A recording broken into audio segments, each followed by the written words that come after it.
sun filtered through the window curtain and filled the room silently. Little Jenna immediately got out of bed after rubbing her eyes. The most exciting moment of the day had begun. Like every morning, it was time to wake up her best friend Barrow. She ran into the room where Barrow was sleeping, dropping her plush rabbit on the floor with her tiny steps. Barrow was curled up as usual in his big soft bed.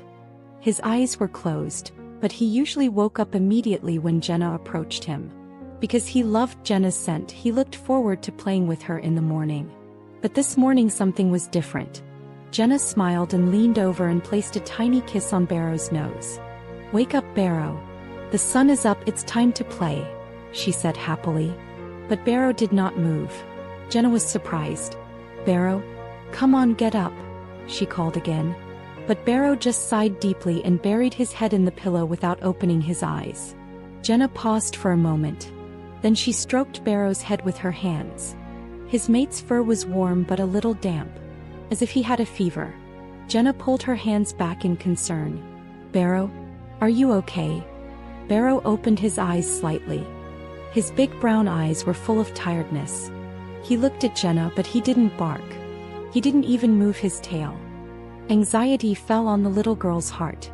He wanted to force her to her feet. Barrow obediently tried to get up, but her paws were trembling. His body was slow, reluctant. After taking a few forced steps, he lay down again. Normally, when he saw Jenna, he would run excitedly, jumping up and down, putting the ball in his mouth and asking for a game. But now, he was so tired. Jenna swallowed. Suddenly she didn't want to play. Suddenly cartoons didn't make sense.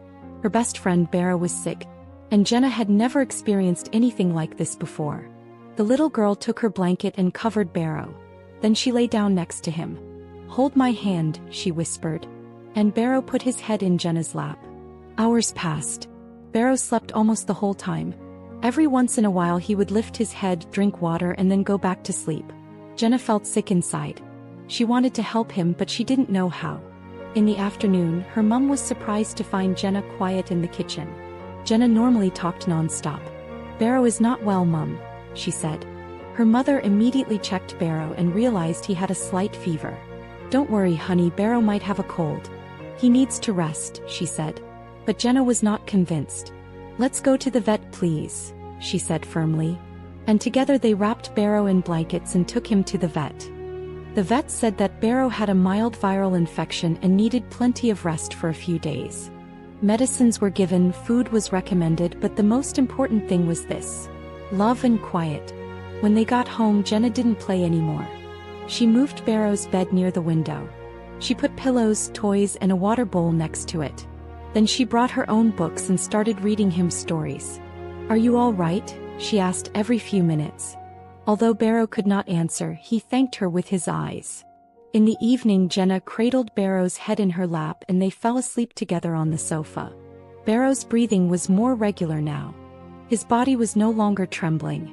His tail wagged slightly. In the morning, Jenna woke up early again. But this time Barrow opened his eyes too. He got up slowly. He leaned his head against Jenna's. And he walked softly and slowly towards the play basket. He put one paw on the red ball. Jenna couldn't believe her eyes. Barrow was getting better. Maybe he couldn't run and jump right away, but he was getting better. And Jenna learned something that morning. True friendship is not only playing together but also being there for each other in sickness. Barrow tried with great difficulty to catch the ball Jenna passed to him that day. And Jenna smiled and winked. "I'm always here until you get better, mate. I'm always here for you."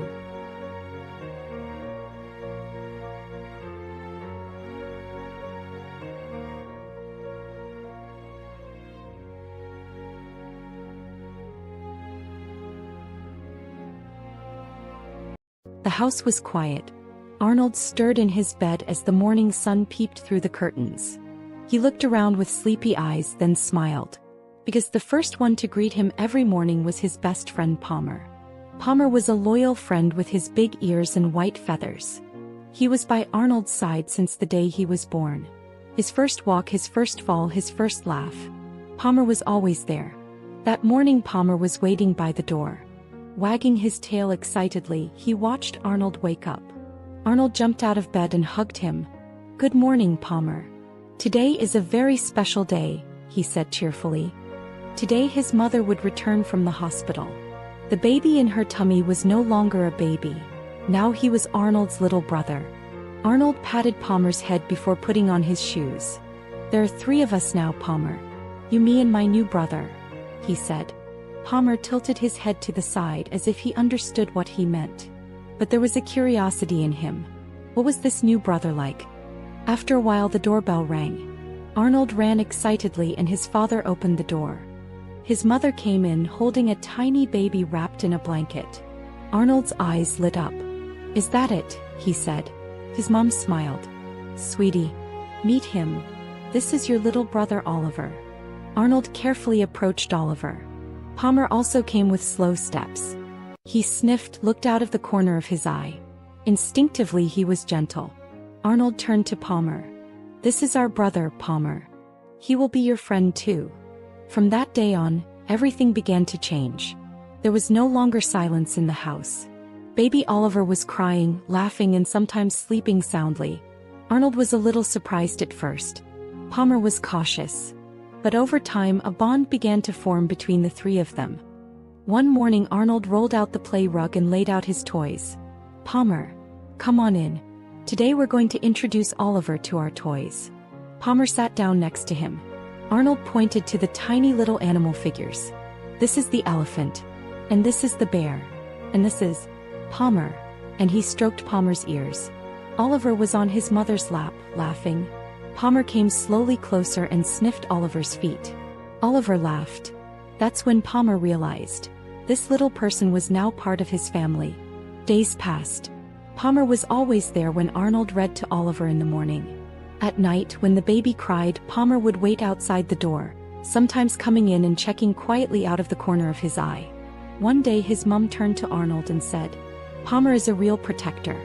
Have you seen how protective he is of his brother?" Arnold nodded. "He's like a big brother to us," he said proudly.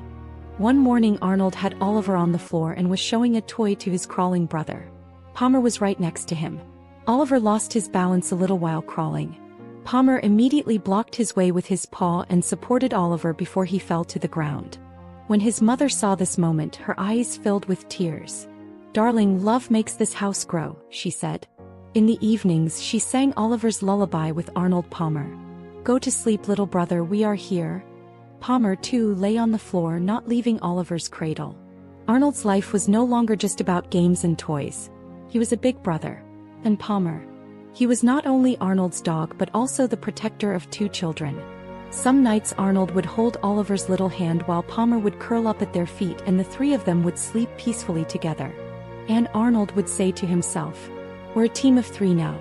We are never alone."